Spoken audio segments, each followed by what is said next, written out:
Welcome! Today I want to talk with you about gender, specifically about being transgender. This is a presentation I gave on the topic for my workplace last week for Pride Month. I'm recording it and sharing it here in case it does someone somewhere some good. I haven't changed anything for this video, except to add one slide at the beginning to make the science a little more accessible to a general audience. On that note, I'd like to start with biology. First, we need to lay just a bit of groundwork.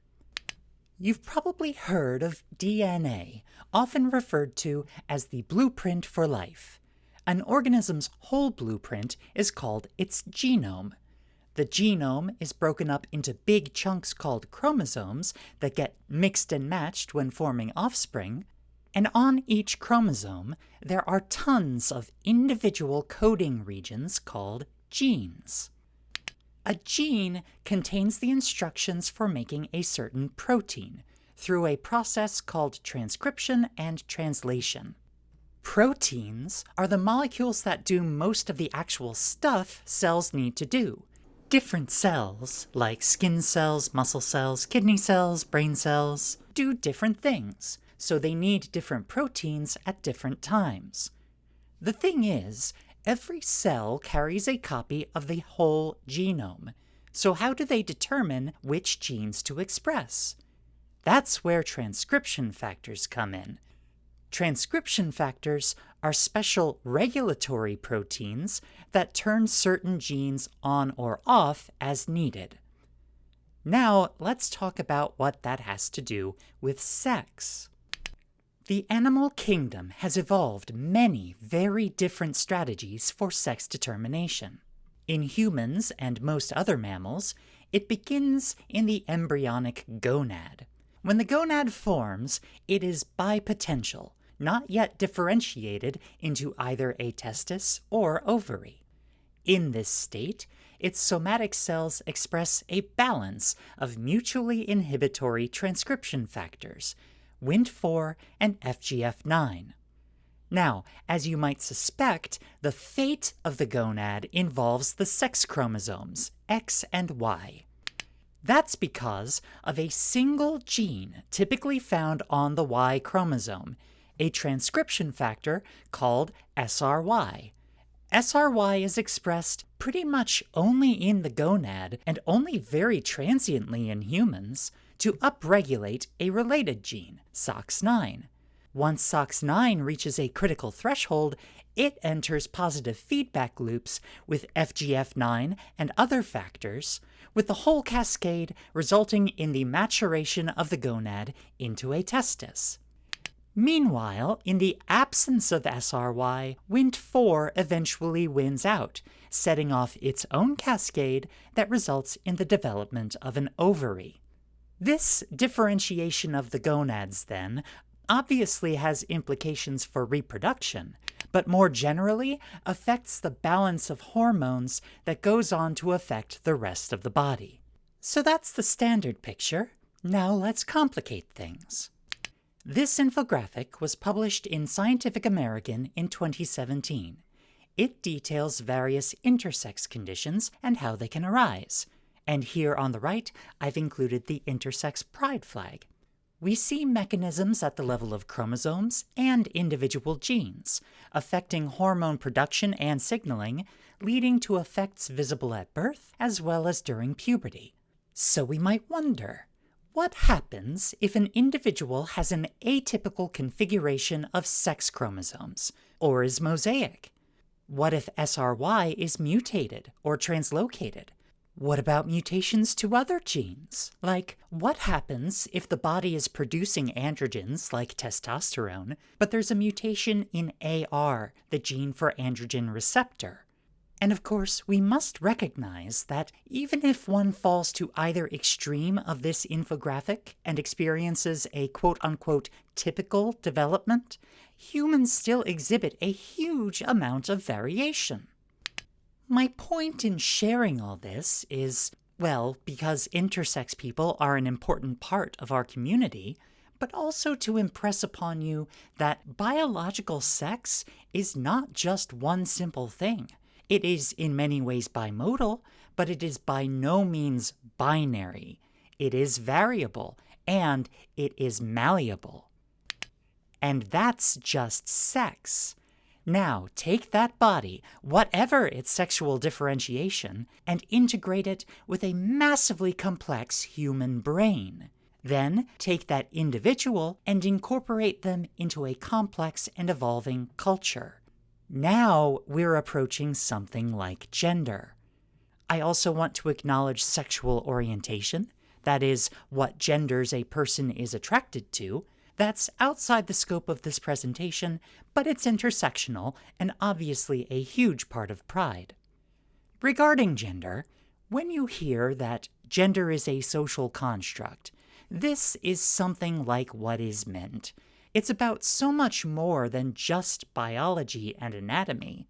It's about the expectations placed upon you by your culture, and the hopes you have for yourself and your sense of identity. In our culture, a baby is typically assigned, literally assigned, a gender at birth, or earlier, by their parents and/or doctor based on some observation of their anatomy.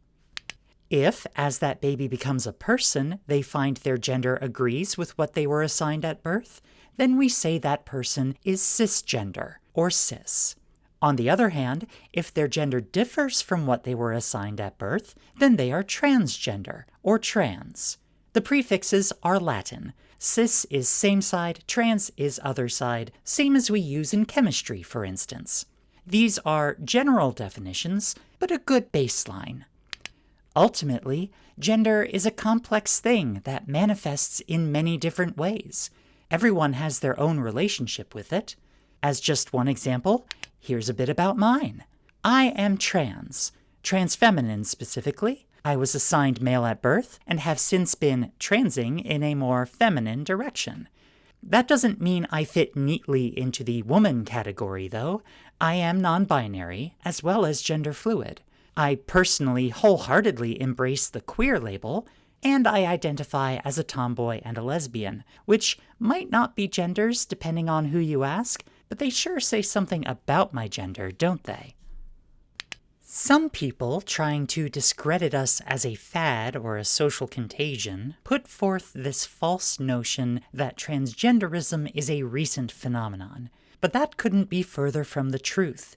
Some of the language we use is quite new, but the trans experience is as old as humanity itself. Here on the screen are just a few examples from throughout history. They're all fascinating, and I encourage you to look into some of these stories for yourself. As a former tuberculosis researcher, I do have to give a shout out to Dr. Alan Hart, a trans man who pioneered the use of chest x-rays to diagnose TB. But although trans people have always existed, acceptance of trans people is another matter.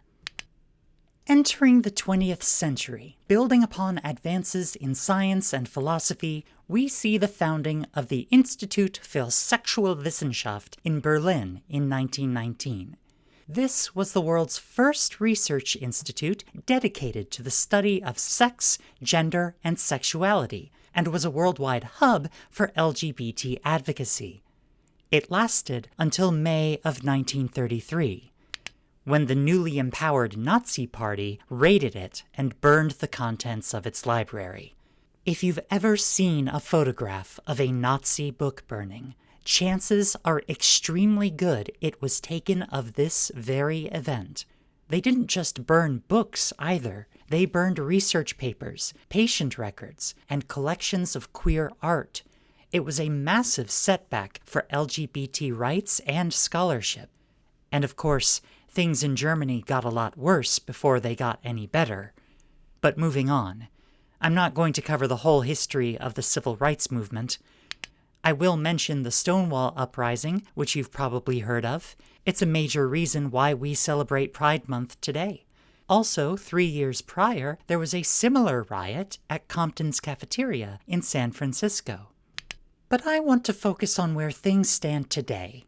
In many ways, trans visibility has never been better. We can recognize ourselves and each other like never before, and that emboldens more people to realize themselves and to come out, and visibility snowballs. But to be visible yet without protection makes us a target. In the 10 years since Time magazine declared the transgender tipping point, we have gone backward as a society. We are currently in the thick of an empowered, international moral panic targeting queer and especially trans existence. For example, this is a map compiled by journalist Aaron Reed evaluating risk to trans people from legislation across the United States. States range from dark blue, indicating good protections, to dark red, indicating the highest risk to live in or visit, to Florida, which is so bad that it's simply marked "Do Not Travel." And as bad as it is for adults, it's even worse for trans youth. You can see just some of the issues at stake here. These measures are intended to make us invisible, push us out of the public sphere, deny us care, and mark us as targets for harassment and abuse. None of this is unique to the United States either. Transphobia is especially rampant in the United Kingdom right now. The latest news involves a cover-up at the NHS of a sharp increase in youth suicides due to the baseless decision by the NHS to stop prescribing puberty blockers to trans kids. So, if I can leave you with one thought, it's that trans rights are human rights. And when I say that, I don't simply mean in the sense that trans people are human. No, I mean deeply. The rights I exercise as a trans person are an expression of rights we all share and rely on to lead fulfilling lives. I mean the rights to self-actualization and to bodily autonomy. Pride means we won't be shamed into surrendering those rights for ourselves or anybody else. Thank you.